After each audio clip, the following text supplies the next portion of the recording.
Hello peeps, what's poppin', guys? Hello. Oh, what a morning, dudes. Hi, what's up, stream? Hi everybody, what's going on, everyone? What's going on? This is very impromptu. Hey man, sometimes shit just doesn't go as expected, but we still ride. We still get it figured out. Plus we get a nice little VOD after this, right? Things get posted, everything is great. Good stuff, you love to see it.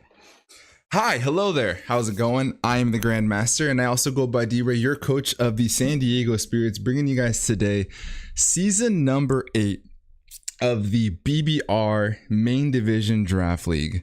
This is going to be a draft recap stream of all of the teams all in one spot. I kind of give my first thoughts about what they've got going on, what the synergy is looking like, and so on and so forth. It's going to be such a crazy cool season. Also, fun fact, I'm in streaming and call with all the main coaches. So if anyone is free and wants to hop in, you may see a special guest. You know what I mean? We all love a good special guest. We had some adjustments being made this morning, but you know what? Everything is no problem. Everything is no problem. We're good. All is bueno. Hope everybody's good. Hope everybody's straight. So the BBR, for those who don't know, is a Wi-Fi draft league. A Wi-Fi draft league is a marriage between fantasy sports and Pokemon. There are coaches that are selected to participate in the league. All of us are given a draft position, which means that we have to take turns in picking Pokemon from a list compiled of the admins, more specifically OG Albina, who was the main person that was in charge of the tiers. So big shout out to him. I should depending on if there's even want for it, a fan doc where you guys can be able to see the tiers, kind of keep up with your favorite coaches, to see what the stats are looking like, all of that fun jazz, who's the kill leader, all of that. And on screen now are all the coaches that are participating. Each one of us, like I said, take a turn picking snake style. First pick being the champions perk, Mr. OG Albina, coach of the, I think, Golden State Glades. He got a brand new logo. It's pretty solid. I like it. It's very clean. Shout out John Jr. I think he made that. And then it goes all the way to the right and it snakes back down, going to end off with the Olympic Flygon, coached by Keegan. And then Keegan gets to pick again to start round 2. After about 11 rounds, coaches have the opportunity to pick 9 to 11 Pokemon for their teams for an 8-week season plus playoffs. So basically, y'all can follow through. It's going to be lots of high emotion, high impact games. It's going to be so much fun. The BBR is very high and competitive. A lot of the content creators here are elite in both aspects, not only making content, but even playing the game. It is a very tough go around every season for the BBR. And I'm super excited that, well, I'm pumped, man. I'm pumped that it grew to be that, which is really awesome. Big shout out to Pokebaldi. Pokebaldi was the winner of the developmental league, the D League, for season 2. You love to see that. That was pretty cool. I wanted to ensure that there's some cohesiveness between the two, so the champion always gets a spot, and I think that that's awesome. I think that's pretty cool. I also want to make sure that I have music for you guys. Let's see. Let's see. Let's do YouTube music. Boom. There we go. Now we got a little spice in here. Our boys got a thumbnail. Yeah, they did. So the thumbnail Pokemon are Owen's championship team. So the champs, the Glades, champs of the D League, Pokebaldi. Good stuff. All right, team. So basically, we're gonna go pick by pick. Very first pick, second, third, fourth overall. Give our little tidbit, what our opinions are. Kind of give you a little bit of a forecast of what that scenario was looking like, and then we'll get off to it. Please, guys, in the description will be a link to all the coaches participating this season. Make sure you subscribe to them. These battles are going to be nuts. A couple shout outs to this season. Mr. 6 Foot Hacks coming in new, back into the BBR. Love to see him back. Q the Costa Rican, coach of the Chicago Dragapults. He's back. He's been out of the draft league scene for a little bit. Glad to see him back in the BBR. We have a couple pull-ups from the developmental league. Our number one shout out probably has to go to Arc NK, who has a new logo, coach of the Jamestown Judgment. His content has gotten better from week 1 of the D League throughout the season and had a great run in the playoffs. Super impressive. So we wanted to pull him up and see how he does with us and see how he matches up and keep that content up, man. He's mastered the art of the selfie in the thumbnails, which is really cool. Kirby's back. We banned terrestrialization, which brought back Kirby, which is really cool. Minnesota Lycan Wolves is a rebrand for Mr. Diet Tight, also a pull-up kind of from the D League. Diet Tight was a main coach that had gone basically ghost, and so I was like, hey, go ahead and see if you can get back into the swing of uploading videos. And if you could do that, we'll bring it back in. And here he is. Shout out to Jason. He's back with the main division coaches. What's up, man? Hey, Angel. Wish you would join a league with Joey Pokemon. Yeah, fun fact, he was actually here. Joey participated in season 5 of the BBR. So we did. Joey was already here. Joey is a vet of the BBR, and he's actually still included in our chat. So hopefully Joey would join us soon. Couple different shout outs as well. Dell D Double, he's back, taking a big swing at the championship. It's good to have Dell back. Dell's a fucking awesome personality. We'd love to see him. But we'll see if Mr. OG Albina can defend his crown. Without further ado, guys, let's hop on into it. So the very first pick belongs to the Glades. OG Albina got Champions perk. The Champions perk that I'm going to give to the champions moving forward. Whenever we get the actual draft order, we do it in spinning of a roulette wheel. Everybody on the roulette wheel had 2 spots, 2 little slots. Owen, because he was the champion, gets 1. Gives him an opportunity to get a higher pick in that draft. Kind of sprung at that on him a little bit last minute. And fun fact, Pokebaldi received the same treatment. Because he won the D League, he also got 1 slot. Pokebaldi ended up, I believe, 5th overall. But Owen got the first pick. I promise that was not rigged. Just the way it kind of spun. That's the way it kind of spun. So with the first pick, Mr. OG Albina, coach of the Golden State Galates, they're going to take Iron Valiant. Really cool Pokemon. Now, the Pokemon that he decided to skip over, so in the top tier, I believe that there was not very many. And the highest pick, I believe, was 18 points in value. 18 points in value shared with Darkrai Garchomp, Great Tusk, Palafin, Tornadus Therian, and Urshifu. Fun fact, this season we have banned terrestrialization, so this can't TERA at all among anything on the team, which is awesome. We're going straight up Wi-Fi battling, which is really cool. Second pick overall goes to the Cotswold Whimsicots, coached by Mr. Matt. I believe he's going to change his names a little bit. He was Dr. Slacking, but Matt takes Great Tusk. I don't think this is very early. Second overall, Great Tusk is so good. This Pokemon is top tier. Actually in value here, in top tier in general. Great ground type, great fighting type, great utility here. It's access to Rapid Spin for being able to remove hazards. Stealth Rock itself, knockoff for utility. Really, really good. Next up, we bring in Urshifu Single Strike. So this is the dark and the fighting version, which is fantastic. Very, very hard hitting. It got a little bit of a buff. Access to Swords Dance this gen, which is really cool. Great setup option for it. It had bulk up before, but Swords Dance makes it a little bit more overwhelming. And then Wicked Blows have minimal switch-ins in a generation that have very little viable fairies. Very, very, very strong pick. And then Palafin goes. Palafin goes to the Coilers. I'm actually going to pull our draft order on this side so I can tell you what exactly order-wise we got going on. But Palafin's fantastic. It does have one major drawback. Its ability basically turns it into this hero form, but it starts out in the zero form. It's got to come in first before it can turn into the hero form. So you got to get it in before it turns into big boy. But no drawback after that. The strongest Pokemon this generation, and if you can get it to function, it's very overwhelming for teams. And then we've got Garchomp. Garchomp, fun fact, Pokebaldi picked Garchomp first overall in the D League, and he's taking it here. All reliable. He won the championship. He's like, you know what, pull up. Brings Garchomp back. We're going to see if he brings some like similar elements that he had last season to this season. But great Pokemon, has spikes, has Stealth Rock.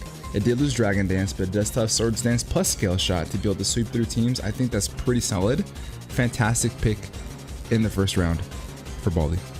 Then we have Terapagos. Terapagos goes to 6-foot Hex in the Carolina Haxorus. This Pokemon has proven by Amel, among others, that it is very high top tier, even in singles.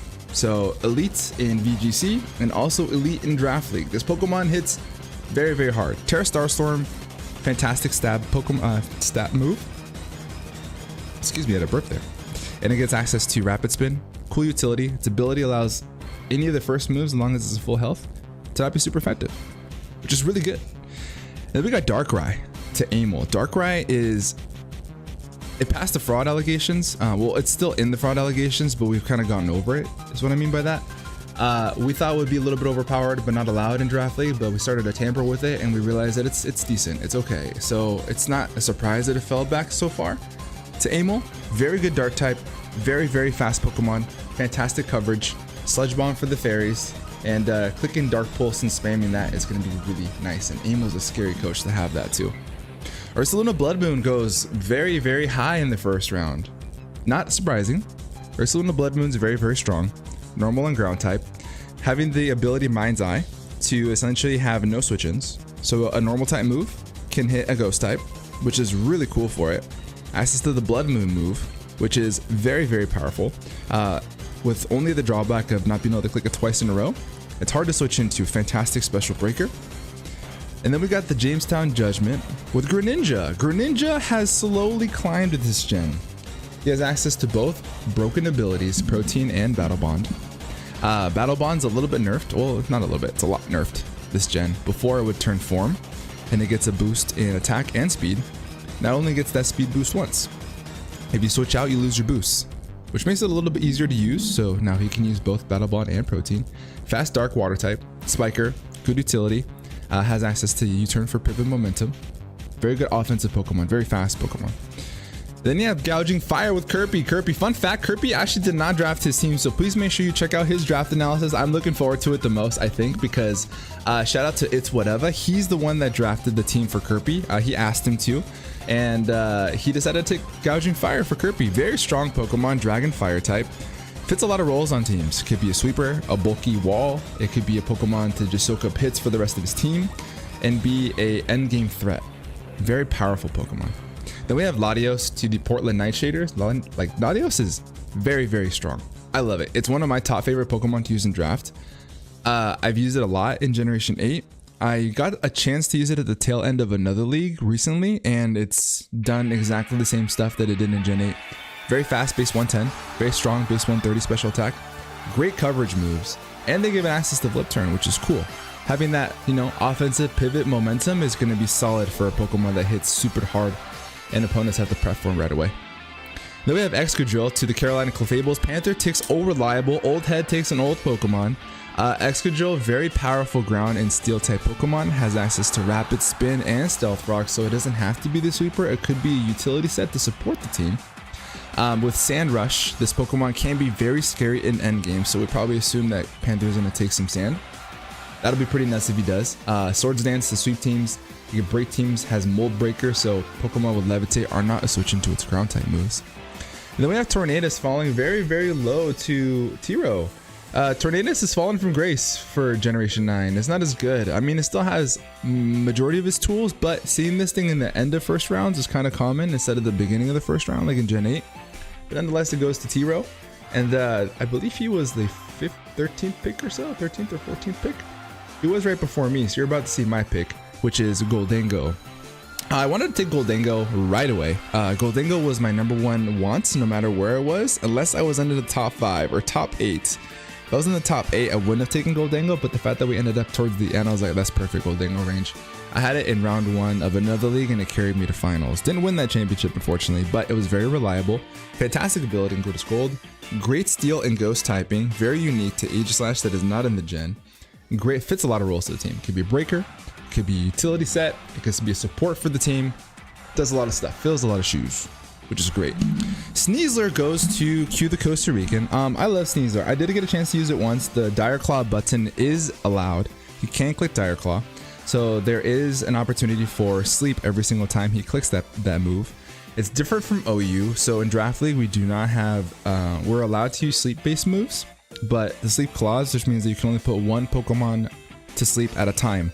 If Sneasler happens to put 2 by accident because of Dire Claw, that is legal. So that just happens to be the luck of the draw. Then we have Meowscarada. Meowscarada is very, very good. Some call this, like me, I call this New Age Weavile.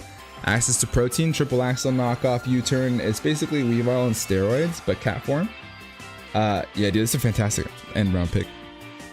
But Meowscarada fits the sweeper role. It can be a breaker.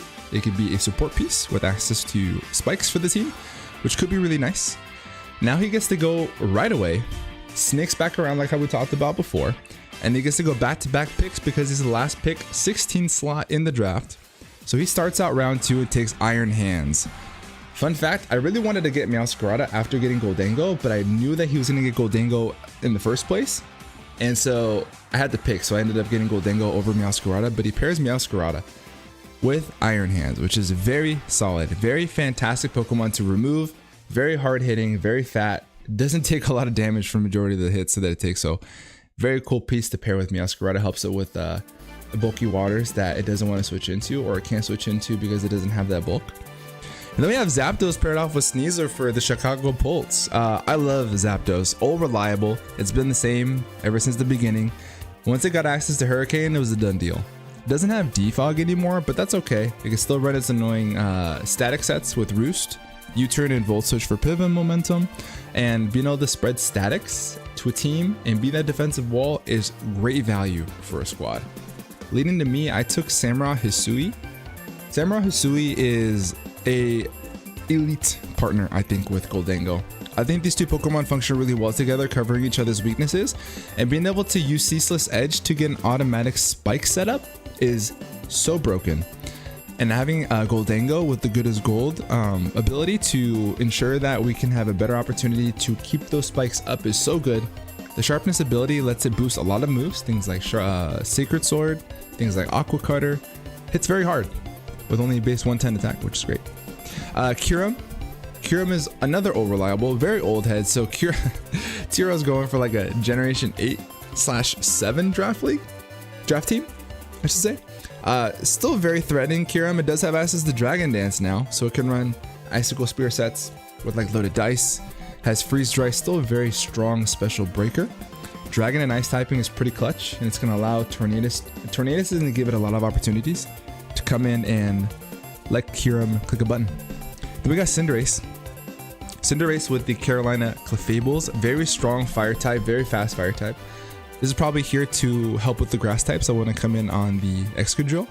Good utility in the Court Change, which allows basically no hazard stack on his side. So if Panther doesn't bring any hazards and he wants to remove his opponent's hazards, he can just Court Change them over. And then now Annihilape shows up to John. Man, I'm trying my best to make this Pokemon work. I just can't get it to work. I don't know what it is. Fantastic Pokemon. Annihilape's very, very good. Hopefully John can bring us some justice. Not against us though. Pairs it off with Latios, pretty solid. Allows it to help take care of the dark types. Helps take care of those bulky normal types, which is great. But being able to just soak up hits and then get boosted Rage Fist every time you attack Annihilape, very broken Pokemon. I failed to use like good Choice Scarf sets, good utility sets with Stealth Rock. It can run that if he needs it. And we'll see what he does, man. We'll see what he does. And then we got Kirby with Iron Treads. Iron Treads, well, again, it's whatever. Ended up taking this pick. Very good spinner. He wanted to take probably a spinner like super duper early to make sure that, you know, he has one. And being able to remove Stealth Rock for Gouging Fire is very important. At least in my opinion. I think that's super good. These two pair well, very, very well together. It allows us to remove those fairy types that want to come in on the dragon type moves from the Gouging Fire. So very good pairing there. And then we have Latias. Latias goes shortly after Latios. I don't know if this was a snipe of Latios and he kind of sufficed and went for Latias. I did not know if that was the thing. I wasn't paying attention to that part, but I would assume so. Because Latias going second round is, in my opinion, a little bit early. It's more of like a late second round Latias or an early third round Latias. But at the end of the day, it is draft league. If you want to secure your Pokemon, grab it when you can. But it has similar qualities to Latios. It's just much fatter, much fatter. And then we have Iron Bundle. Iron Bundle is allowed, yes. You're kind of gambling with your life here, with Hydro Pumps being the only stab option for water type moves for an Iron Bundle. Mostly wants to come in and spam Ice Beam or Freeze Dry, and Hydro Pump ends up being like a coverage move for it. So if he ends up losing some games with some Hydro Pump misses, he knows and he understands fully well. So Iron Bundle does Iron Bundle things. Very strong hitting, very fast Pokemon, has access to Flip Turn for some momentum, which puts a lot of pressure on teams. Then we have Pecharunt. Pecharunt goes early to Amel. Amel's kind of put Pecharunt on his staple favorite Pokemon to use. I think he used this last season to great success. I know he walled me. I had a Baxcalibur, and I remember being, I don't know if I was banded, but I was attack boosting item, and I did like 28% to it. This Pokemon is very fat. Ghost and Poison type is great. Has good utility, things like pivot momentum with parting shot, etc. Recover for longevity. Roaring Moon goes to 6 foot hacks. I'm a big believer in Roaring Moon. Some people call it Roaring Mid. I think it's really good still. I think that knockoff was a great addition for Roaring Moon, but I guess some will argue differently. Great pivot and U-turn. Throw an Assault Vest on there. They can deal some dits. Also has access to Dragon Dance, so it can sweep teams. So it still has like that viability to be a setup sweeper / breaker. Good pivot. I think it's still pretty good. Dark and Dragon, great typing. Now we have Slowking Galar. Slowking Galar with Garchomp is gross. So Baldi's doing a great job so far. with his mons. This is a great pairing. Being able to come in on grass types that want to come in on Garchomp. Being able to pivot on those fairy types, which is great. This thing with chilly reception allows it to pivot out and get Garchomp back into the game. Slowking did get access to toxic spikes too, which is pretty bonkers for it. And that puts a lot of pressure on with Garchomp. We have Blaziken for the Coilers. Blaziken is very good. This is the speed boost Blaziken. This is not standard Blaziken, which is why I went so early in round 2. This was a staple on Baldi's team that carried him to a championship win. Make sure you check out that video. This Pokemon set up a Swords Dance and swept his opponent. So this Pokemon is very, very strong, and it can snowball teams very easily with the speed boost ability. And it's got great coverage. And now it has U-turn, which is cool. So if he wants to use it, he can. Just saying. Also Swords Dance are very, very impressive. And then we have Iron Moth to pair off with the Urshifu Single Strike, which is a very good pairing. The number one counter to Urshifu is obviously fairy types. And this being a fire and a poison type, being quad resistant to all fairies, is very, very good. And it's very fast, base 110, very strong. Good special breaker, paired with a very strong physical breaker, fantastic. Go listen to them, boys, you're not gross. Taking care of his voice. Raging Bolt. This man is going for Paradox Pokemon. So he takes the second Paradox Pokemon off the board. Raging Bolt paired off with Great Tusk is very good. Being able to threaten the bulky water types that want to come in on Great Tusk is fantastic. Has some pivot momentum in Volt and Volt Switch to be able to get Great Tusk in. Very thick, very good defensive typing in Electric and Dragon, and a very good offensive typing too in the same Electric Dragon. And then we have Chi-Yu. Chi-Yu is a great pick here in the late 2s. The fact that he got it the last pick of the second round is pretty crazy. This Pokemon debatably should go like top 10, I think, in my opinion. This Beads of Ruin, lowering special defense, and this Pokemon just simply clicking buttons. It has minimal switch-ins, and it's a good little pairing with Iron Valiant. So Valiant can be a fantastic endgame sweeper, and then Chi-Yu can really break teams that will have the checks for Iron Valiant. So I like that a lot. We snake back around, and Owen ends up taking Glamora. Glamora is a cool pick. I like Glamora a lot. I've used it quite a bunch. It does a fantastic job at the role it's supposed to do, which is set up hazards, has access to all of them except for Sticky Webs, has access to Mortal Spin to remove hazards, and also has like 130 some base special attack, so it can end up being a really scary breaker, and access to rock polish, so it can be a sweeper too. Give it a power herb with Meteor Beam. This Pokemon hits very freaking hard, and stab too, which is crazy. Iron Boulder, we have Matt's just going for legendary Paradox Pokemon here at this point. Very strong mon. John Jr. really made this Pokemon, we'll put it on the radar, I think, in my opinion. Did fantastic with it in the JJDL. Very strong Pokemon, very fast hitting. Mighty Cleave is a no drawback base 90, I think, attack. That's rock, instead of having to run Stone Edge. And a lot of Pokemon, a lot of teams don't have very many rock resist. Rock offensively is super duper strong. Then we have Landorus Therian. Landorus is round 3 is okay.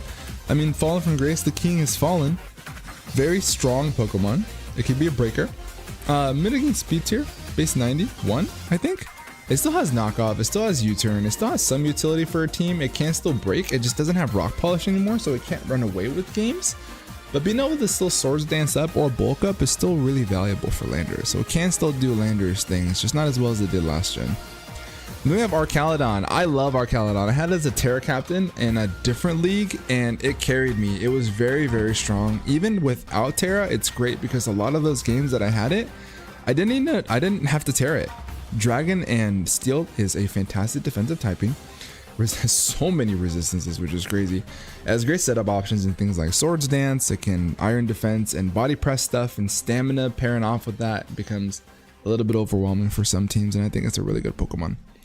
Enamorus is great. What's up, Huggy Donkey? You're the go, bro.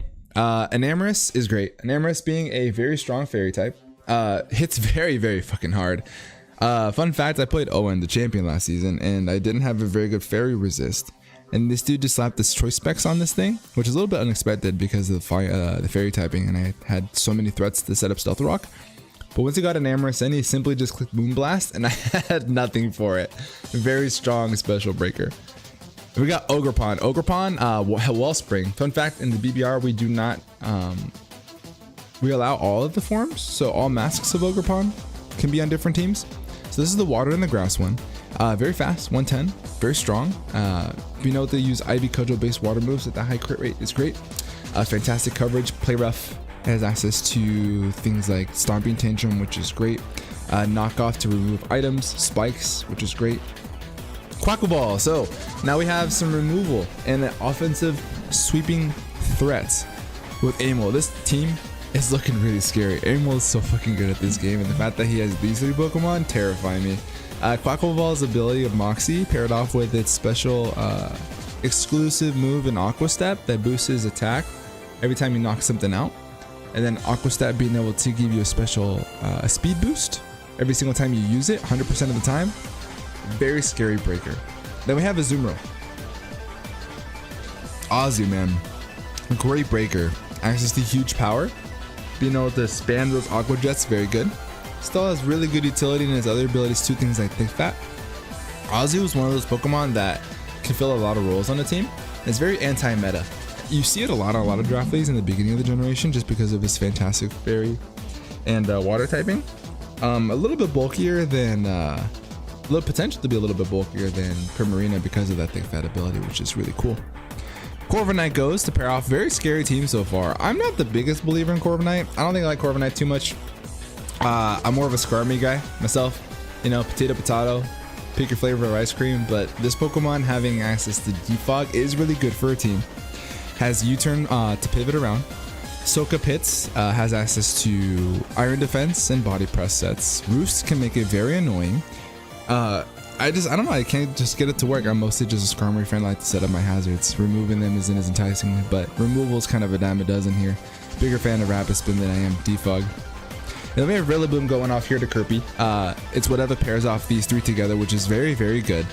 It limits the Earthquakes a little bit from the Iron Treads, which is interesting. Iron Treads does get access to high horsepower, so it's not the worst thing in the world. But if Kirby ends up losing a game because of that 5% chance to miss, oh man, that's going to be rough. But it still has some reliable recovery for the team. Great priority in Grassy Glide. Very strong mon, and Rillaboom could be filling a lot of roles for the team. So I don't hate it, but interesting pick with the ground type that he selected. So we got Scizor here. Scizor is a great Pokemon, all reliable. I love Scizor. I always want to get a chance to draft it, but I never get like the positioning right because it goes like super mid second or like early third, and it doesn't get to me in time. Great typing, Steel and Bug. Getting that pivot momentum in U-turn and access to remove those dark types for the Latios is really cool with his Bug Stab. Just wish it still had Roost, unfortunately. So now we have Keldeo. Keldeo pairing off with 3-3 offensively is very good. This is a strong offensive core. I love Keldeo, and I think this is the #1 benefactor of receiving Vacuum Wave. It doesn't need to run anything else but its stabs. Hydro Pump. It can run Secret Sword. It could run Scald. I think it did retain Scald, or was it Surf? I don't think it has Scald anymore, but with Flip Turn and then Vacuum Wave, all it needs is this dual stab in water and fighting. Very strong offensive breaker. And then we have Slowking. Slowking is fantastic. Slowking is able to come on in, take a hit, soak it up, pivot out with access to Regenerator. Broken ability. So you have a Regenerator core. Both of them are weak to electric, but not the worst thing in the world. They cover each other otherwise very well. Slowking can come out on those ice type Pokemon. And also it can set up the Snowscape with the Chilly Reception. And being able to get the defense boost on Kyurem is actually something that's very overlooked. I think that's super smart on Tero's part. And I took Gliscor here. I kind of wanted to get Lando or Gliscor. I wanted to attack Gliscor a little bit more. I think that it's very good this gen. All of the tools that it got access to kind of overshadowed the fact that it lost Roost. And got access to Toxic Spikes and paired off with Toxic Heal. I think is very good to wear down teams. I'm at access to Spikes and Stealth Rock, which is really cool. So it's a full spike, it's a full hazard setter. Very good sweeper access to Swords Dance. It can use acrobatics if it needs to. Very strong offensive Pokemon. It could be a very reliable wall, which I like a lot. And then we have Necrozma. Necrozma is, why is he so small? I just noticed how small Necrozma was. Why is he so little? Necrozma is very good Psychic type. Great ability. Prism Armor allows it to reduce super effective attacks. It could be a good stealth rocker. It could be a good setup sweeper and autotomize and dragon dance. It gets great coverage and really was it photon geyser? Photon geyser is very strong and has coverage to be able to hit the moves that Pokemon that photon geyser can't hit otherwise. And then we have Volcarona. Volcarona with the Olympic flag on. This is the end of round 3.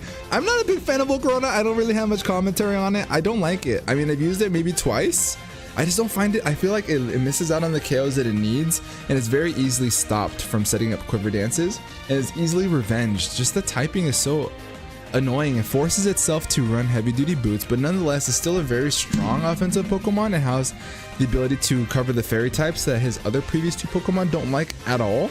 So this is definitely telegraphed as the fairy killer. You can see that from the advertising. So I do like this pick a lot, but in regards to the synergy, but nonetheless, you know, we'll see how Keegan does. Keegan is a fantastic player. He's gonna circle back around and start us off in round number 4. Round 4 here, we start with a Screamtail. So Screamtail is pretty solid. He's also very short. He's down in the clouds. I like Screamtail a lot. It's very fast. 111 speed. Doesn't do much damage, but it does what it's supposed to do for teams, which is soak up a hit and wish it up. And I think that's super valuable for a team that has Iron Hands on it, because teams are going to struggle to get that thing chipped down in the first place. And if Screamtail can come in and outspeed the offensive threats on the opponent's part, and then just set up a wish for Iron Hands, I think it's super cool for it. Very good synergistic piece. Then we've got Hydreigon. Hydreigon on this team is looking very scary. Q's spending all of his points and he's spending them very, very fast. But I'm here for it though. I'm very, very here for it. Hydreigon is very strong, special breaker. It did get access to some cool moves. It did lose Roost and it did gain Stealth Rock. You know, take that for how you will. Some people love it, some people hate it. It really depends on what you use it on the team. You don't really want to keep... Hydreigon didn't really use that. It wasn't really using Roost as like a bulky Pokemon often, so offensive Stealth Rocker I think is pretty cool. And then I go Infernape. Speaking of offensive Stealth Rockers, now I have another one in Infernape, which is really cool. So now I have rocks on Gliscor. I've got rocks on Infernape. Very strong Pokemon to help me deal with those normal types that want to come in on Goldango, on those dark types that want to come in on the Ceaseless Edges from both the Samurott and the Ghost Stab from Goldango, and I think it fits the team well, and it needs a little bit more speed. It provides a lot of really cool utility to be, well, a lot of more options as a sachet to be offensive on the special side or on the defensive side. And below the clouds, you see our little man Donphan. Donphan goes to the Columbus Cobalion. He's putting a lot of pressure on his team for ice type moves on Slowking, but nonetheless, this Pokemon is fantastic and it has great utility for a team. Rapid Spin is a dime a dozen this gen, so definitely understandable why he takes it. It can be very good as a defensive wall. It can also be very good as an offensive, like, powerhouse with a choice band. This Pokemon hits super hard as priority and Ice Shard. Very good mon. The Galarian Weezing. Galar Weezing is, it's cool. The ability neutralizing gas can be great in some matchups. I've got some experiences with neutralizing gas, trying to use it, and it's super funny interactions that you have with this Pokemon. But now that it has access to Toxic Spikes, that's pretty cool. I think this is the one that has Defog. I think that the Kintonia one doesn't have it. This one does, which would be pretty cool for a team. So now it has Defog and Rapid Spin. And Weavile goes to John. Whenever John's in the league, you kind of expect the Weavile's gonna go to him at some point.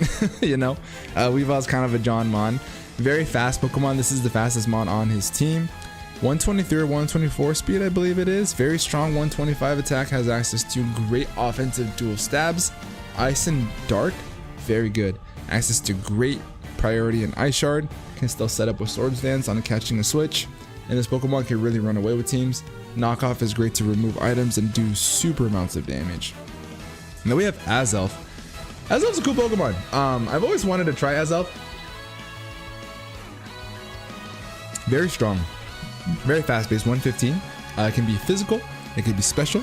It can set up Stealth Rocks if it needs to.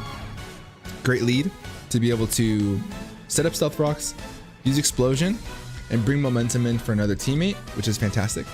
Good ability in Levitate, being immune to ground types, could be pretty nice for the team. And then we have Ogerpon Hearthflame. I think that this is the second Ogerpon taken. Ogerpon Hearthflame is very strong, very impressive. Ivy Cudgels hit like an absolute truck. The coverage is insane. It can basically just power whip through the water types that want to come in on those fire type Ivy Cudgels. And if a dragon wants to try it, it has access to play rough. Very strong Ogerpon form, very offensive. It's forced to run the mass though, so he does have a little bit of the hazard weakness that he should patch up a little bit later, so we'll see if he does. Then we have Slitherwing. Slitherwing is very good. Very strong fighting type and bug type. It has access to first impression, great priority, U-turn for pivot momentum and for stab. I believe it has Morning Sun as well, so it can be a very bulky Pokemon, so this can be served as the ground resist, which is pretty cool. Has a quad weakness to flying, which is a pretty common offensive typing, which is a major drawback for it, but is that something that can be patched up later, right? So I think that Jason will be fine. Fantastic pick. We got Clefable. Clefable is a very, very reliable fairy type. Some love it, some don't like it so much. I personally love it. Very good to set up things like Calm Minds, Cosmic Powers, Store Power sets are great. Unaware sets to keep a setup sweeper from the opponent from running away with the game. Has access to Wish for his team. Has self-recovery and Moonlight, which is really cool. Not as good as Soft Boil, but still has it. Baton Pass for pivot momentum if he wants to do that. Just like this Pokemon. I think Hattering's really good. Very strong. Over like 133 special attack. They didn't give it Moonblast, which would have been much better for it, but still has Dazzling Gleam. It could be a scary Trick Room setter and a Trick Room sweeper. This Pokemon is going to help him deter hazards, which is cool. It allows him to not have to put Rapid Spin on Terapagos right now, so he does still have some form of hazard control. Comes in on the Stealth Rocker or the Hazard Setter, and then he can use Magic Bounce to bounce them all back. And then we have Heatran, which is also a fantastic hazard setter. Steel and Fire, very reliable Pokemon. It's done the same thing throughout every single generation. It does what you need it to do very well. It's a very strong fairy killer. Takes a little bit of pressure off of the Slowking, which is really cool. Helps you get rid of the grass types as well. We're putting a lot of pressure on the checks for both the Garchomp and the Enamorus, because Enamorus doesn't like those steel types and doesn't like those poison types, which Heatran can take care of right away. I see the vision. I love it so much. He says, imagine sniping Hatterene at round 4. Hatterene's a good Pokemon. I've seen it go around 3. Baldy, I know what you're talking about. Then we have Thundurus. Thundurus Incarnate, very strong special attacker, very fast. Has access to Prankster for Prankster Thunder Waves. It can, I think this one also gets Taunt, but this thing has a very great speed stat. I think it's 111. Very strong breaker to help him get rid of the normal, the water types that want to come in on Palafin. So the synergy starting to form here. I'm here for it. And then we have Rotom Wash. Rotom Wash develops a really strong defensive core with Morpeko. No, sorry, with Landorus. I looked at the Morpeko logo and I said Morpeko. It develops a really good hazard, a good defensive core with Landorus, being able to come in on those water and ice types for Landorus, and then Landorus being able to come in on those grass types, which otherwise would be neutral, which is really cool. Very strong special offensive Pokemon. It can also be very bulky and annoying with Will-O-Wisp, Thunder Wave, Pain Split now, which is really good. The third Ogerpon, surprisingly enough, is the Teal Mask one. This one's unique in the other ones because it can hold an item, which is really cool for it. Big Assault Vest is really nice. Heavy duty boots if it needs to not be affected by hazards, which is great.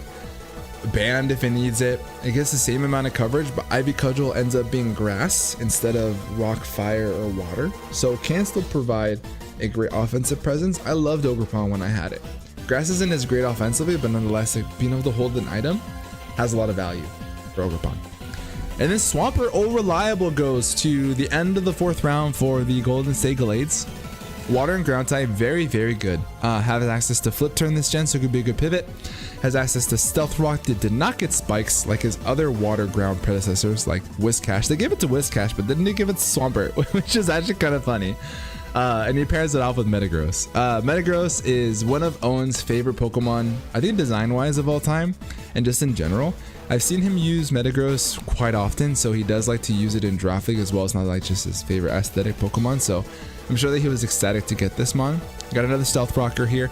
We have access to very strong Heavy Slams this gen and Psychic Fang, so we got some dual stabs that could be a little bit more reliable than what it had in the past. Has agility still. Weakness policy sets are still terrifying.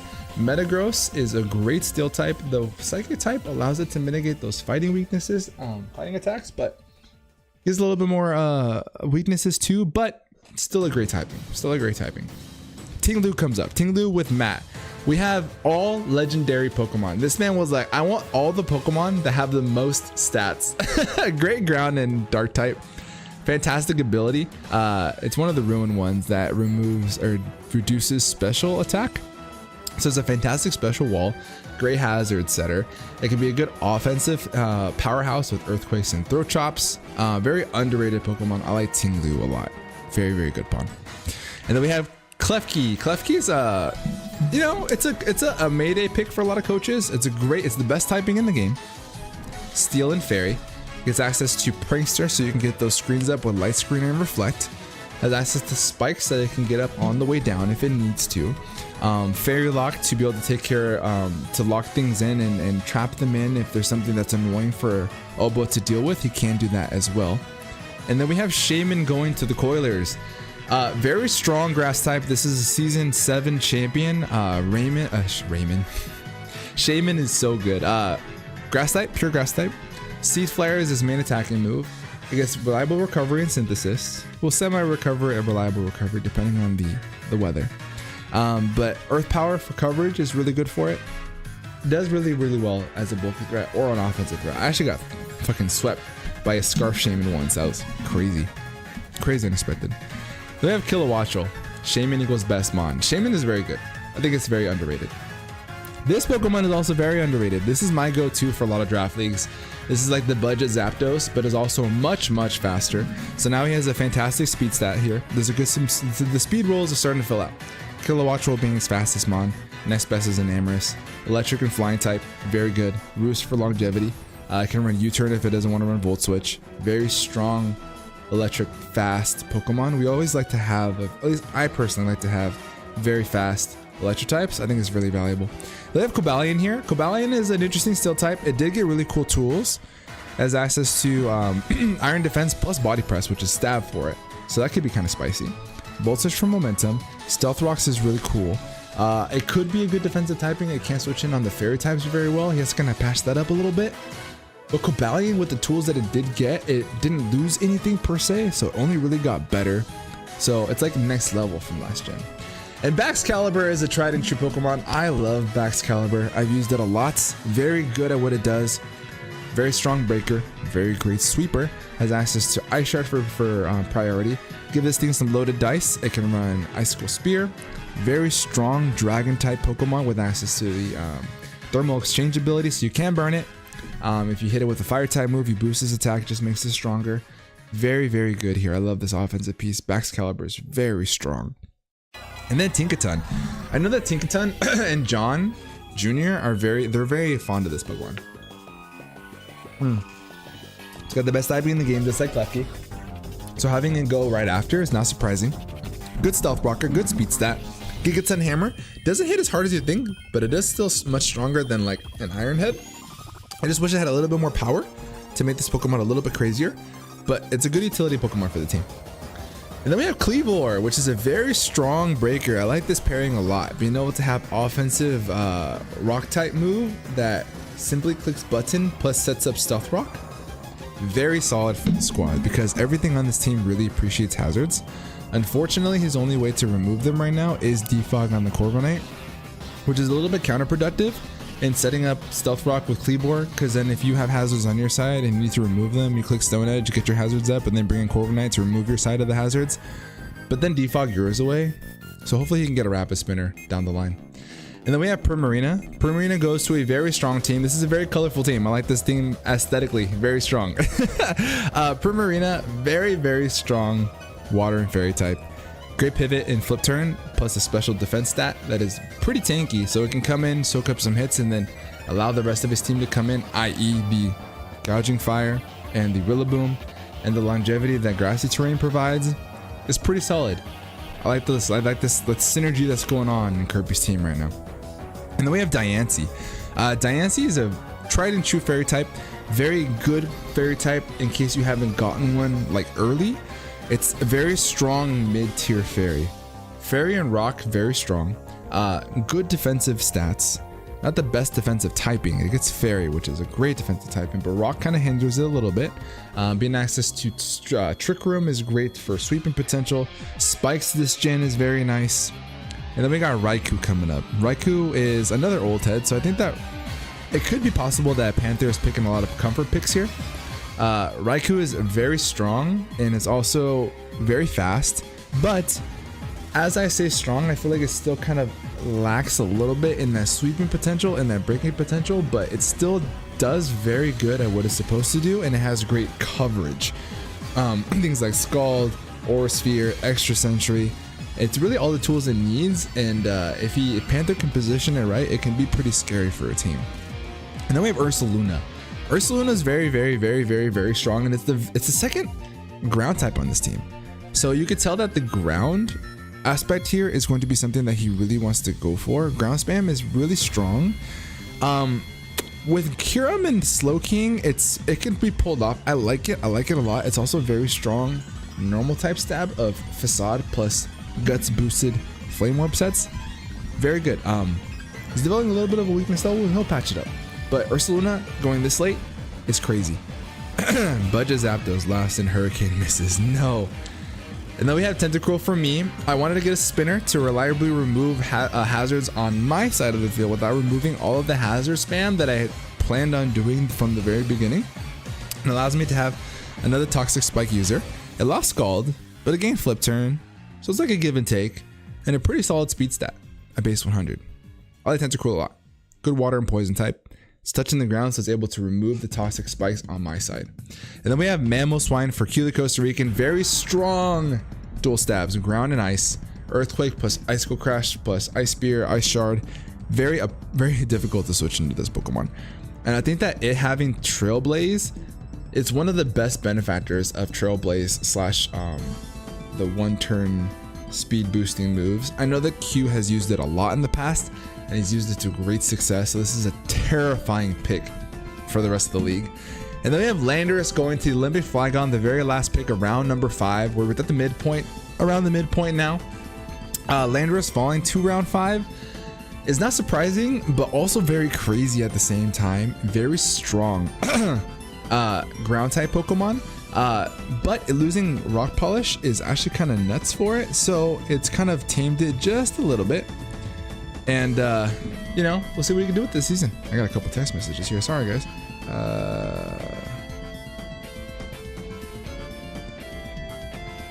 Yes.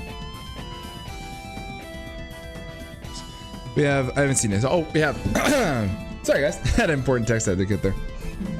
All right, Blastoise, very strong spinner, very good water type, very good potential sweeper with Shell Smash, and then being able to remove those hazards, I think for this team are really good, because one of the best ways you can help remove Iron Hands is to wear it down every time it comes in. So having that rapid spin here is really cool, but bulky water is very needed on this team. So I think that it's a good comfort pick for him, and it's a Pokemon that can really soak up some hits. Then we have Fortress here. Fortress is another spinner. This is probably like his budget spinner that he needed to get, like a Mayday Pokemon, and it's a good steel type. It's a decent pivot with Volt Switch. Body Press could be pretty nice on it. But being able to set up all 3 hazards aside from Sticky Web is very good for Fortress. And speaking of Sticky Web, great segue. I take Ribombee. 2 reasons on why I wanted Ribombee. One, as a very fast Pokemon, now I feel that upper echelon of speed, plus Sticky Web to be able to have speed support for the rest of the team. I feel like I have enough knockoff users that I can really threaten with Sticky Web, and it forces my opponent to run on heavy duty boots, but being able to just spam knockoff is very good. And Ribombee can also be a very strong sweeper with Quiver Dance, and also pick things off with Moonblast easily, which would be really nice. We've got Bronzong here. Bronzong is a very strong steel type, very good abilities, Levitate and Heat Proof really benefit Bronzong a lot. Great hazard setter, and I think it fits this teal really well. Actually, there's a lot of really good pieces here. I don't see very many holes, so T-Real's got a very, very strong team so far. The double ground is interesting, but offensively it's pretty intense because Ursaluna and Donphan do 2 very different things. Then we got Salamence here. Salamence, this late, not very surprising. I think Salamence is very good. It still has got Dragon Dance, it still has Roost, it still has Defog, I think too. I don't think that it lost Defog. It's a very strong special sweeper, very strong physical sweeper with access to Moxie. and also access to Intimidate. Intimidate is a very good ability to come in and really neuter his opponent simply by switching in, which is great. And this will be my time, guys. Please do me a massive favor, hit the like button. It really does support the stream. We've been kind of taking a little bit of a break, so your likes really do mean the world to me and also mean a lot to the channel because it helps us boost back up from the grave. So I really appreciate it if you would take the time, hit the like button. Thanks so much. Sandy Shocks. Sandy Shocks here to John Jr. Very strong electric type, very strong ground type, very good paradox Pokemon. Set up spikes. 101 speed stat. Had to hit that 10 over that base 100, which is something that's really needed between something like the Annihilate and the Latios, and then plus Weavile. The speed tiers are really starting to flatten out here, which is really cool. Team's looking great right now, really good. All the teams are all the players in this league very talented, so all these teams are going to look super bananas. They're always going to find Pokemon to fill roles. Alolan Muck I love so much. This Pokemon is so annoying, so strong, and it's also got great ability in Poison Touch. Click knockoff, get a poison, fantastic. Actually no, I got it back. I got Pain Split back, which is really solid for it. The recycle nerf to the Super Berries suck, but Muckalola, fantastic, man. And then we have Goodra Hisui. Hisui and Goodra, the Steel and Dragon type Pokemon to Arcanarch. I like it. He does already have a Steel type in Corviknight, so this is a really solid pickup. Allows Goodra to do a little bit more than it would have if it's the only Steel type on the team. So I really do like this. It could be a strong special wall, allowing for Corviknight to be the strong physical wall.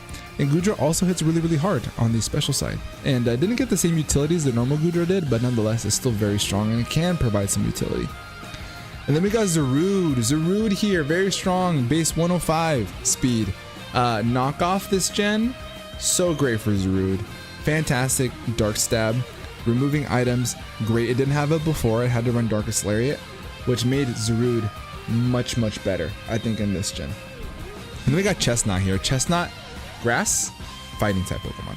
Very bulky on the defensive side. So he's got two very physically bulky Pokemon in Pecharunt and in Chestnut. So which allows Clefable to tap into that higher special bulk. So I see the wall potential he's got going on here. He's got a good sweeper in Darkrai. He's got a good breaker in Baxcalibur. Amos's team starting to really form, and having access to spikes with Chestnut is very solid. I personally love Alamomola. This mon is very reliable, being able to come in and juice up hits physically and especially offensively, right? And then it just simply clicks flip turn that it desperately needed, because all I had before was Baton Pass and all you had to run was Taunt and it shut this Pokemon down. But now you come in, soak that hit, click flip turn, get you regenerate that health back. If you had a wish setup, you can get the rest of the team healthy. It allows you to position the board in the game in your favor. So I think Alamomola is very good for that value it brings to a team. Where's the Google Sheets? The Google Sheets will come up hopefully shortly. We'll put something on for you guys. King Gambit, round 6, King Gambit. Very crazy. You know, without TERA, it's not as fantastic, definitely, but still a very good Steel and Dark type Pokemon. King Gambit could be very oppressive offensively if it's able to get up a Swords Dance, plus the ability which is Fallen Allies gives it a little bit of a boost. It could end up like reverse sweeping teams, so it's still very strong. It could be a good defensive piece because it's so bulky. And then we have Grimmsnarl. We have a Dark and Fairy type here to fill in the team. Very good for setting up. Now that I look at it, dude, being able to set up screens for things like the Blaziken to set up a Swords Dance, for the Archaludon to set up the Iron Defenses or the Swords Dances on top of the Stamina boost. That's actually a really good pairing. I dig what Dell's cooking. That's crazy. That was a good addition to the team. I actually didn't remember he got Grimmsnarl. So very solid. Walking Wake goes in round 6. That blows my mind. I think you have to kind of have your eye out for Walking Wake to take it early, to be fair. But the fact that he ended up stealing this in round 6, I think is fucking crazy. Very strong water and dragon typing. Hydro Steam hits so hard, and he has the potential for a Sun team or to get up Sunny Day to boost that Hydro Steam and also boost the offensive prowess of Iron Moth, which is very good. Then we have a Namorous Therian the Turtle. So both the Namoriths and Namoriths have been taken. Namorous is very, very bulky. It's kind of forced to run boost because of the flying typing, but nonetheless, it's able to come in on my ground types, on fighting types, draining kiss them, has access to Moonblast. It's a very annoying Pokemon to remove. So I see the vision here, and I think it's a great pairing off with Tinglu. And he continues his trend of all legendary Pokemon, which is, I think, is hilarious. So which legendary Pokemon do you think he's gonna get next? Put it down in the chat. Then we have Talonflame, which is interesting because Owen always takes Pokemon that he thinks is dog water and drops them anyway. I've heard him say Talonflame is dog water too, but he drops it anyway. Great speed stat though, 126. It fills that upper echelon that he really needed. Gale Wing still gives him that priority, paired off with heavy duty boots in case he needs it in the end game. And it also allows him to spread Will-O-Wisps, has access to Flame Body to be a good defensive piece. And it could be a Pokemon to really help glue the team together defensively. I think is really solid.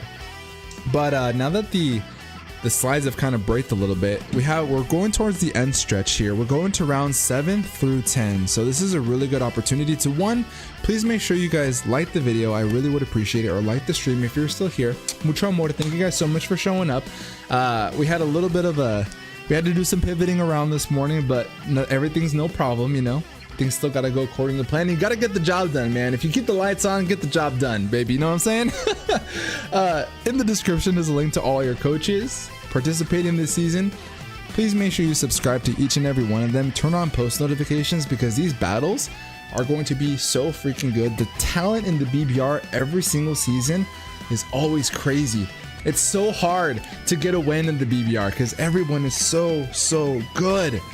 The elite of the elite play in the BBR, and you do not want to miss it. And with that being said, we're going to go into rounds 7 through 10.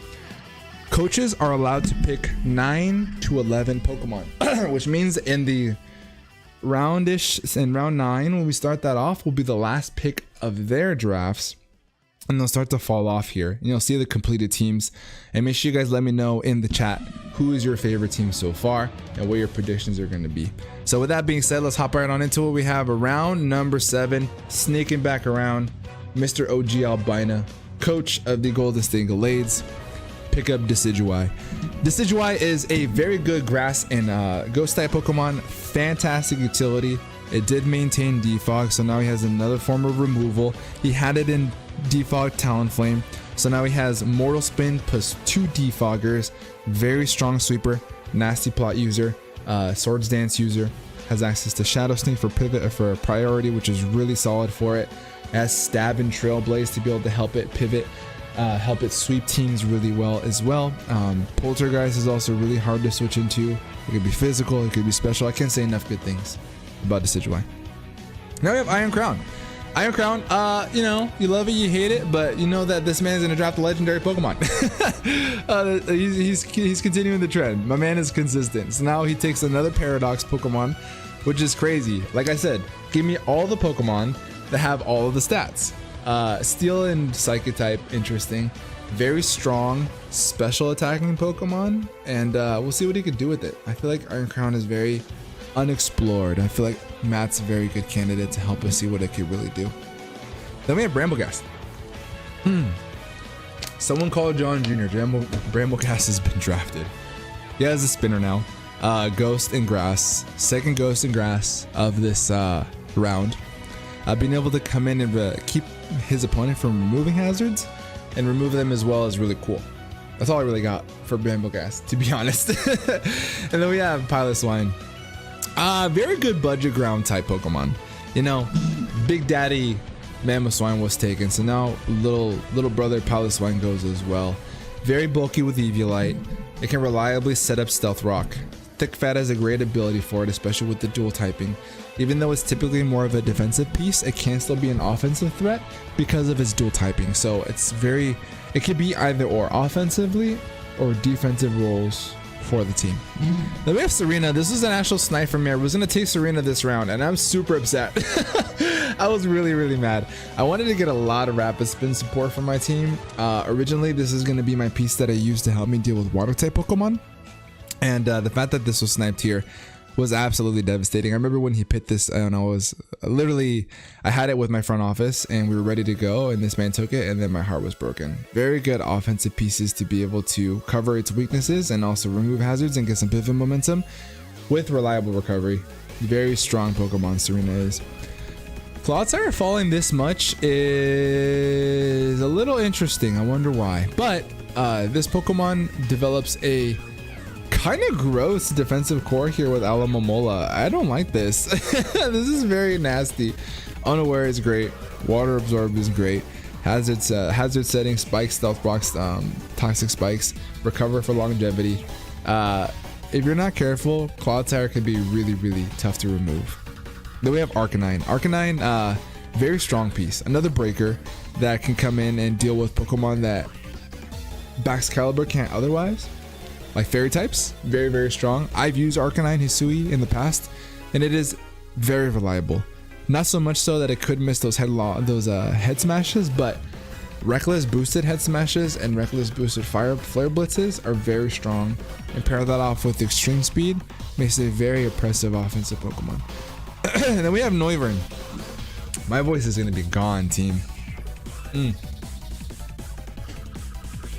We're chatting up a storm here, but we're keeping it trucking. Noivern, very strong, not a strong Pokemon, very fast Pokemon. I like Noivern. It didn't lose anything this gen. Still kept Roost, still kept Defog, still kept all of its offensive pieces. This is a Pokemon that did all the things in Gen 8 that it does now. So filling that speed stat for him between Iron Bundle and Zarude, very important for Dietite. So I see the vision. I like it a lot. Regieleki, speaking of speed, we have very fast Regieleki. I think his team does a good job of trying to remove those ground types with things like the Ogerpon and the Greninja. So it's allowed to do a little bit more, but Regieleki is very underrated. I think Regieleki is fantastic as a rapid spinner, as a screen setter, and it could simply be you invest in its EVs to outspeed your opponent's fastest Scarfer. That's so much value, so crazy. Then we have Urshifu Rapid Strike. Urshifu Rapid Strike is the water Urshifu, water fighting. The fact that this thing fell round 7? Crazy. Very strong. I considered taking this. This Pokemon is so good. I considered taking this over Hisuian Samurott in round 2. And the fact that Kirby got it in round 7 is bananas. Speaking of strong water types, we have Manaphy. Also another steal in round 7. Take Heart is allowed. Take Heart is a very strong setup move that boosts special attack and special defense simply to Calm Mind. But it's like a refresh as well. So it removes status, which could be pretty broken if it's poisoned, if it's burned for not getting that chip damage, or if it's paralyzed to not reduce its speed. So this is the Take Heart Manaphy dropping around 7. That's pretty crazy, in my opinion. We have Articuno Galar. Galarian Articuno does not TERA. Again, TERA is banned. So you'd assume here that this is more of like a special pivot. It kind of gets walled by steel types a little bit. So I think that this is, I think he's going for a size, like just offensive size spam here. I don't know. Articuno, I have to see what it does, honestly. Without TERA, it's not as great, even though it can be. Freezing Glare is interesting. So we'll see what Panther does. This is probably my #1 highlight so far, is what he does with Galar, what that thought process was. So I'll definitely be tuning into his draft analysis. And then we have Sylveon. The tried and true fairy type falls to round 7. Very bulky special Pokemon. Access to Calm Mind, the sweet teams. Wish, very annoying to deal with. Pixelate boosted hyper voices. Very powerful for those who don't have a good fairy resist. And I take Electros, and this was my pick to cover up Serena. I talked about how Baldi sniped me, and I was very upset, so I ended up returning the favor, and I returned it, and I got Electros. This gives me a ground immunity, which is really nice to pair off with Gliscor.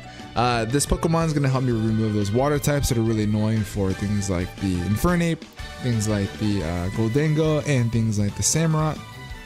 Great coverage. They gave this boy Thunderfang, finally, for the lore of the story.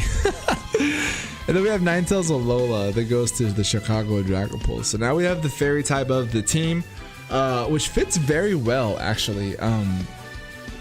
Being able to set up Snowscape for Mamoswine to boost his defenses. Pretty solid.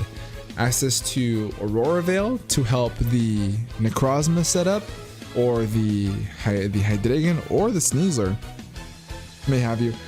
It is crazy. So I'm a big fan of Ninetales, and I think on this team it fits really, really well. And he got it at a good time around 7. I think it's a good time for Ninetales a little if you want to get those Aurora Veil screens up. And now we have Dragonite. Dragonite is if you've ever seen a Pokemon evolve from Grace before, you probably would think of Dragonite. Without TERA, it's not as great as it was, but it still has fantastic breaking potential, good support for the team, so it can still do what Dragonite does in the past, just not as well. And I think it's really good as a breaker here in round 7 for this team. And now we got Registeel. So Registeel is, you know, it's a good Pokemon to fill late if you don't have a Steel type. I personally am not the biggest fan of Registeel, but it does still do really cool things and walls a lot of teams. Access to both Amnesia and higher in defense. It's kind of obnoxious, to be honest. It's a good benefactor of body press, so it can be really hard to remove if the opponent doesn't prep for it. So I respect it. I see what he's talking about. And now we have Volcanion. Volcanion goes to another powerhouse team. I do remember seeing some Q the Costa Rican videos where he had this as a TERA captain, and he did really, really well with it. This will not be able to TERA, but Volcanion still is an incredibly powerful offensive breaker. Hydro Steam's really tough to switch into. Pair that off with Flamethrower. It gets Sledge Wave for some coverage. Earth Power could be really spicy. Slapping Assault Vest on it, it's really hard to remove. And I take Porygon Z because I don't want to deal with Pokemon that are really bulky on the special side and be tough to remove. So I wanted a button clicker. The button clickers are always fun to bring. I'm very excited. This is probably my #1 Pokemon I'm most looking forward to using. This Pokemon is very strong with adaptability, boosted Hyper Beams or Tri-Attacks. It gets Nasty Pot to really break through teams, Agility to help sweep through teams. I'm super excited because this Pokemon is the one that I wanted in the beginning of the draft, and the fact that I got it at round 8 is really nice. I'm really excited to use Porygon, and I was kind of preparing to not get it. And the fact that it was still there made me super excited.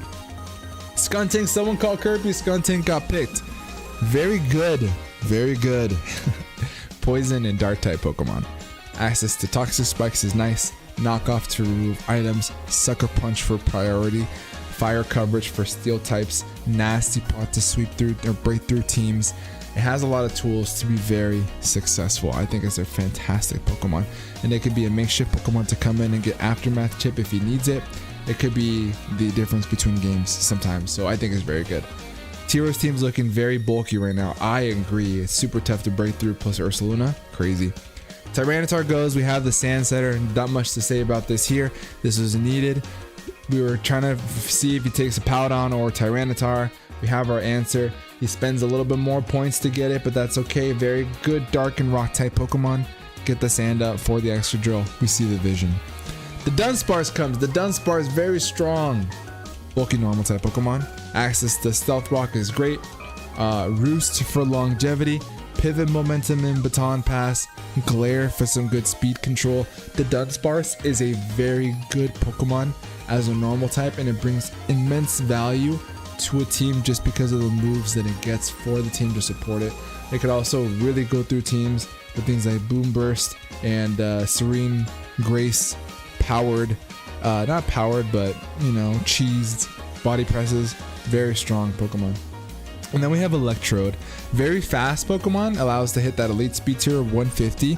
It doesn't have the coverage of being a TERA captain, but it can still, you know, pivot around and do its light screen stuff. It does the same thing as Regieleki does, but a little bit less good, less well. English, because it doesn't have access to Rapid Spin, but I do see the vision here to be able to get those screens up very fast, pivot around, and have that fast ledge type is always really nice to have. And then we have Gardevoir, which actually fell to round 8. This is a very good fairy type Pokemon. This mon could be very strong. It's a very good benefactor of having access to Vacuum Wave now. Calm Mind sets are great. Assault Vest sets are great. It can remove items with Knockoff. It can neuter teams with Will-O-Wisp. Great offensive typing. And the speed stat's a little bit lackluster, but it has a lot of opportunity on this team to get in for free from things like the Greninja, things like the Corviknight, things like the Ogerpon, and the Kleavor. So it's a good fit on the team. And now we have GlitchhxCity, which I think is the second of the lake trio to go. We have Azelf. I don't think Mesprit was mid-picked. But GlitchhxCity is a fantastic wall. Very fast, annoyingly, at 95. Good ability and a levitate to be able to be immune to those ground types, not Excadrill. Set up rocks, U-turn out, get the rest of the team in. Very reliable, very bulky Pokemon. And then we have Espeon, which is, to some people don't like Espeon. I like Espeon a lot. It's my favorite evolution, actually, for those who didn't know. Thanks for asking. Magic Bounce is very good. It's a good form of hazard removal, or hazard control, I should say, because it kind of keeps Quaquaval from having to run Rapid Spin, which is great. Ark's my favorite right now. Ark's team is crazy. It's getting pretty good. He's really patching up those holes at the end there. And then we have Thundurus Therian. Here's our special breaker. Thundurus Therian, very, very hard-hitting Pokemon. I love me a strong special breaker, which is why I got Porygon. Thundurus does something very similar. Extremely high special attack stat. Electric type stab is really spammable. It doesn't really have a great way to hit ground types, but it can pivot out. It does have access to Grass Knot if you have to use Grass Knot, but if it's not very heavy, it does struggle with them a little bit, but Thundurus still nonetheless can really break through teams. Espeon plus Amel equals Copycat. Stop. That's gross. And then we have Dondozo. Dondozo is a very, very good bulky water. Unaware is an incredible ability. I think this team is probably top 5, if not top 3 so far to me. There's a lot of really good synergistic pieces here, and it really enables the offensive threats very well. Dondozo is a good defensive piece for the glue and backbone of this team. I think that's super solid. I don't really have much to say about Meloetta, so I'll take this opportunity to take a drink. I just haven't used it very much. I don't really know much about it. Good normal, good psychic type Pokemon, I guess. Good Spadef stat. Its signature move will change it to a psychic fighting type. I haven't really seen it pop off, to be completely honest, but it could be a special breaker on paper. And then we have 9, no disrespect, I'm just saying I don't really have much knowledge on Meloetta, so don't hate me in the comments. Now we have Ninetales, so now we have our Sun support for the team, which we're really desperately looking for on the squad. Rotom Wash can function really well as a water type defensive piece, and then we have the Walking Weight that's able to unleash itself as an offensive threat. Having those boosted moves from Photosynthesis plus the boosted Hydro Steam is fantastic. Now you boost the fire type moves from Iron Moth. Very solid here. And being able to remove hazards with Bramble Gas to keep your fire types from taking Stealth Rock damage if you want to run Band or Stealth Rock or Choice Specs. Very good. D-Double is my favorite right now. So yeah, Dell's team's getting pretty good. I will say that too. I love Palafin. I think he's gonna do really well with Palafin. Grafaiai, he feels, now this is the very first Pokemon on this team that is not a legendary type. So, you know, little brother has to come to the party too. You want to go to the movies, you have to take your little brother. And that's going to be Grafaiai. A good normal poison type. Fits a good speed stat. I think it's at base 110. Being able to have Prankster is actually kind of nice. He's got a normal type, so he's immune to Psy Spam. I mean, to Ghost Spam, I will say that. So Grafaiai is a Grafaiai thing. And this is a snipe for me. I was kind of like, you know, wishful thinking that I think that Haxorus will fall to me in round 9. So I had to really pick, like, do we want Porygon or do we want Haxorus? All of the front office was doing a comparison of the two, and overall I think that Porygon Z was a little bit harder to replace. So we ended up taking Porygon over Haxorus. So Owen gets it here. Very strong breaker, very strong and impressive offensive sweeper. Great ability in Mold Breaker, fantastic Pokemon. And he pairs that off with Lantern, good water type, good electric type. This is the last Pokemon of his team, so this is the Golden State Gallades here. And make sure you guys tune into OG Albina's draft recap. He always has fantastic content, and get his 411 on what his team looks like, his thought process in picking every single team. Link of this channel will be down in the description below.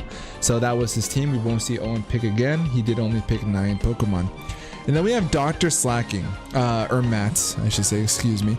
The Basket Legion female, this is the specially offensive Basket Legion. This Pokemon is very, very powerful. If he can get up a Rain Dance, it could be a really good sweeper. This is not a legendary Pokemon, so now we're backing off this, the BST a little bit, but very strong ghost type and helps them to spin block very, very well. And then we have Shift Tree. You know, it's a Shift Tree. Chlorophyll. Chlorophyll is a thing, you know, it's a thing. So this is the last Pokemon of the Morpeko United. So this is the actual team for them. I'm actually going to move myself a little bit to the right here, so you guys can start seeing these teams. Again, make sure you guys go check out the draft analysis for each coaches so you can get Obo's thought process for picking all the picks that he did. That was the last pick of the Morpeko United, so let me know what you guys think in the comments and in the stream of what his team is looking like. And now we have Regirock. Regirock is not the last Pokemon of this team. He has a full team here. Regirock is a cool Spadef Pokemon, good defensive backbone. This is not a TERA. We know TERA can get up rocks. It's got good offensive pieces. It could be a very tricky, you know, trick room sweeper. So I'm interested in seeing what his thought process was here on Regirock. It's also a flying resist, I guess. But he also has Arcalodon. I'm very curious to see what the thought process was on Regirock there. And then we have Satitan here. Satitan here is going to be a sweeper that's paired off with Galarian Slowking's Slow Snowscape to boost its speed, which is pretty solid. It's a good Pokemon to kind of fit in at the end of the team. It's something that you really have to prepare for, which is solid.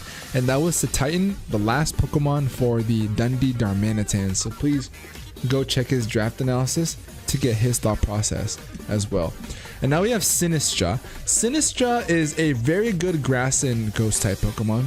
Blocks Rapid Spin. Strain Sap is annoying. Matcha Gotcha has a chance to burn. Could be a good defensive piece. And it doesn't really, it does different things than Ogerpon does. So it's not like it's more of a luxury pick. It is for sure, but it does fill that defensive role because Ogerpon wants to be a little bit more offensive. And he has Alomomola to be the defensive water piece too. So it allows Ogerpon to really do offensive Ogerpon things. So I like the pick a lot.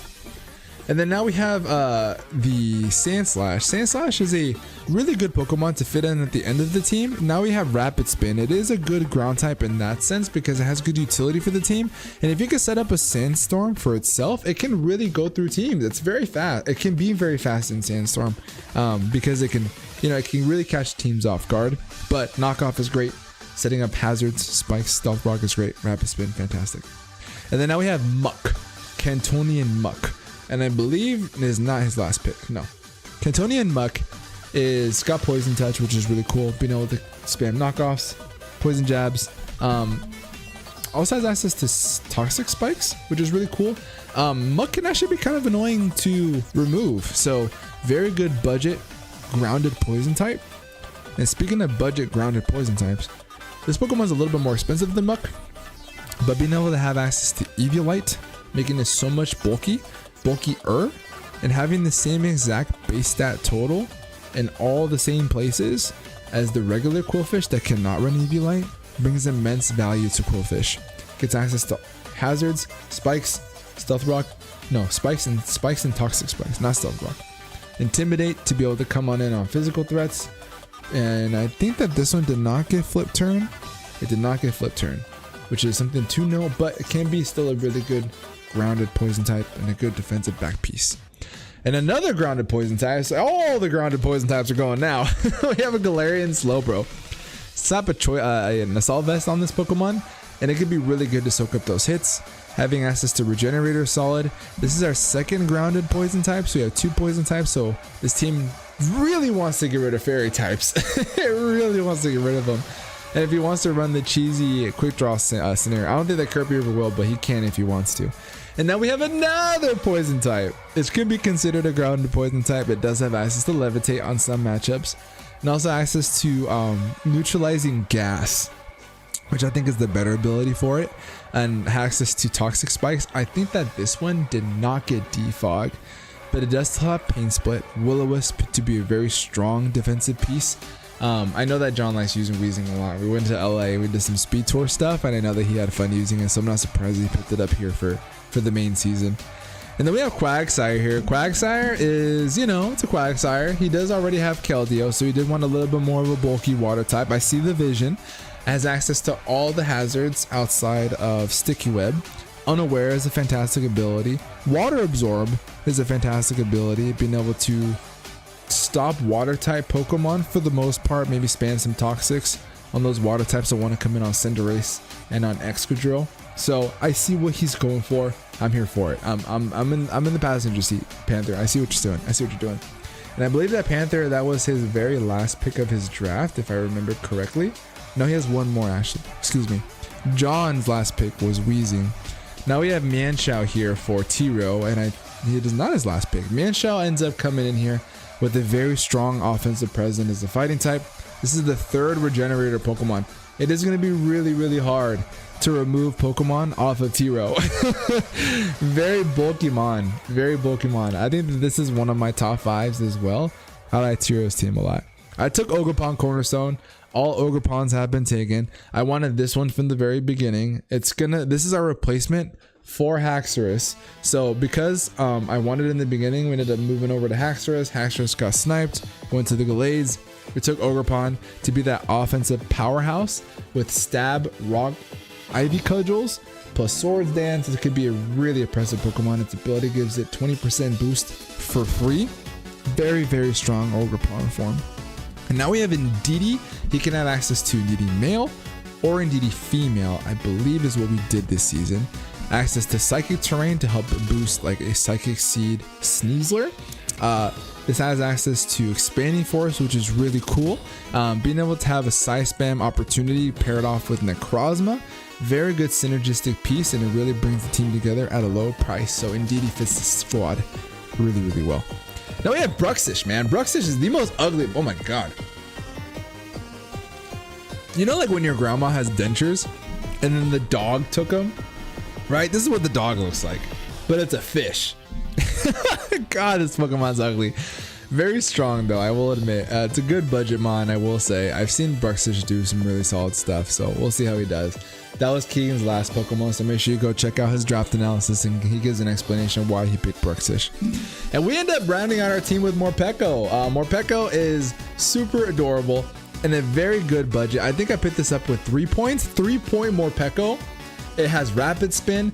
They gave it access to Knockoff this generation, which is incredible value at 3 points.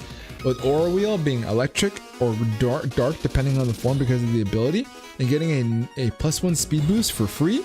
It could snowball teams, man. I think at 3 points, that's incredible value here. So I think that Morpeko can put a lot of work in the season, and there's a lot of opportunities for Morpeko to show up too, which is I'm super excited for. Shout out to Morpeko. Give me some Morpekos in the chat. And then we have Flareon. Flareon is it's a fire type Pokemon. It's a Guts user, so it can run some Toxic or Shenanigery.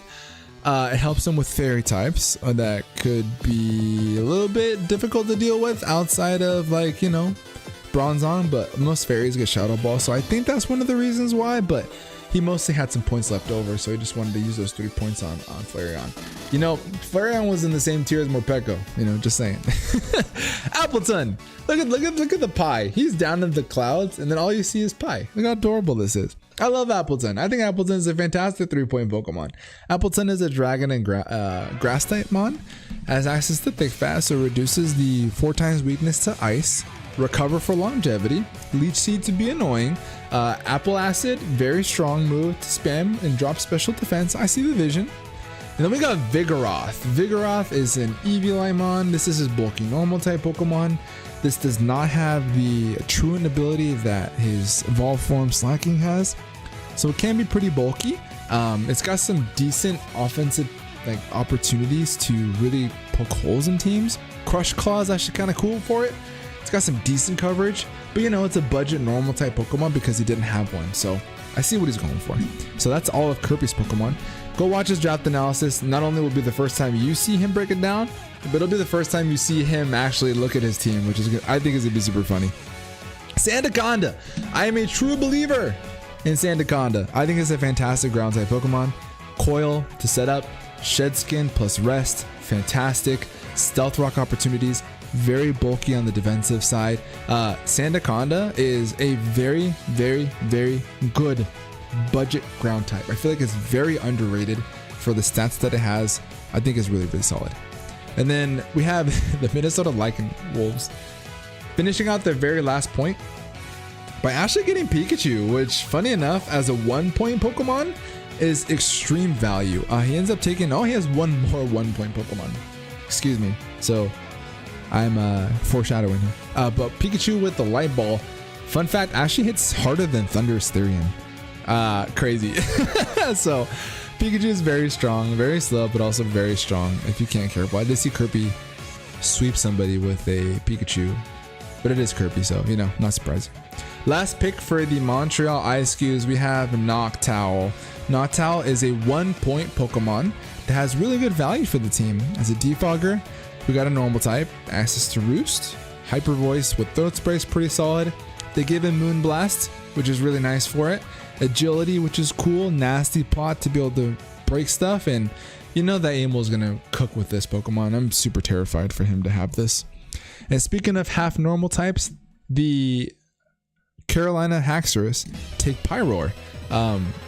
Irrelevant which form it is, this form or the other form, the same stats. Fire and normal.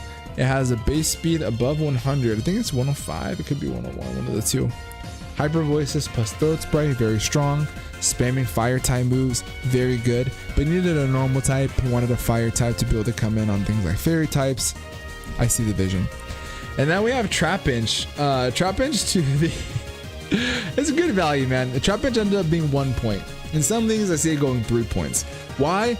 Can't tell you. But it was a 1-point Pokemon that allows them to really trap things, which is great. No pun intended. And click things with the first impression, which ends up being Stab, which is cool. It could run a Focus Sash to be able to get multiple hits off, a Band if it needs to, but it's a funny trapper. It's a funny trapper. And this happens, this has to be a mascot pick. I don't know, can someone tell me in the comments, does this Pokemon get Illusion? Because if it does, that is super freaking funny. For it to come in and like pretend to be another Pokemon and still have like that utility of like that 50-50 of like, is this the Iron Boulder? Is this the Great Tusk? Is this the fucking Tinglu? And it's like the Tinglu you can't see because of the ability. But like, is it the Ogerpon? You know, it's funny. It's a funny pick. So shout out to Matt there.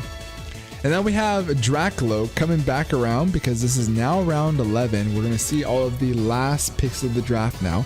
Dracloak goes Baby Dragapult. Dragapult was indeed banned, but we did allow Dracloak because, you know, Dracloak doesn't have the same tools as Dragapult does. This has to be a pick because he had 2 points left over. I think that he was prepared to pay 3 points for Trapinch, I would assume, but he ended up only paying 1 point. Don't know if that was an oversight on our part, but he had enough points to pick Dracloak, and that was the selection, so. This Pokemon's so derpy to me. Sliggoo Hisui, we have the Dragon and Steel typing. Very thick, very annoying to deal with. This is the last Pokemon of the Carolina Haxorus' team, so make sure you go check out his draft analysis, mostly because I'm kind of filling time here. Don't really know much to say about Sliggoo.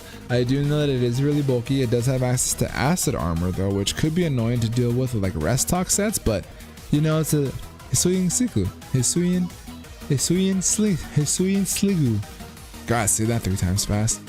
And here's the very last pick of the draft. I believe this is gonna take us home here. So big shout out to Daitai who takes Misdreavus. Misdreavus is a 1-point Levitator spin blocker. You know, it'll do Misdreavus things. That was really good. But that's the draft, guys. Let me know what you guys think. What was your favorite team so far? This is a quick little analysis and my thought process for each and every draft. Thank you guys so much for your patience. I appreciate you guys being in the BBR server for so long. Having a league be this successful for 8 seasons is mind-blowing to me. We've had incredible talent come through, and we've seen so many awesome faces come to support these coaches. It's an incredible community. Down in the description below will be a link to the Discord server. If you're not in there already, what are you doing? Make sure you get in there, touch grass. Please come hang out with us. You have availability to chat with all the coaches if they're on. You can get roles for them and get pinged every single time that they post their videos. We have a developmental league, or the D League, that happens typically after the main division. And also we have tournaments that come, so there's always something going on in the BBR. The server is always active, there's always an event, everything is spicy. I would love to have you there. Thank you guys so much from the bottom of my heart. I am the commissioner of the BBR, and I could not do this without each and every one of you. Thank you. You have made the BBR what it is today, and I am so grateful. This is a hobby to me, and it warms my heart that people love it so much, and it means the absolute world to me. Thank you so much for the support. Leave a like on the video, subscribe if you're new. My draft analysis will go live here shortly. Make sure you please tune into that and get my thought process behind each pick and the thought process behind the picks with my front office. And check out all the draft analysis for all the coaches, baby. And I babbled on long enough, man. It's gonna be 8 weeks of high octane battles. The skill level is crazy. But I'm gonna get up out of here, guys. Thank you guys so much for joining me for the draft stream solo here. I gotta go rest my voice. I've been talking for damn near 2 hours now. So thank you so much for hanging out here, and I'll see you guys later. Make sure you guys have a great rest of your day, and above all else, be nice. Peace.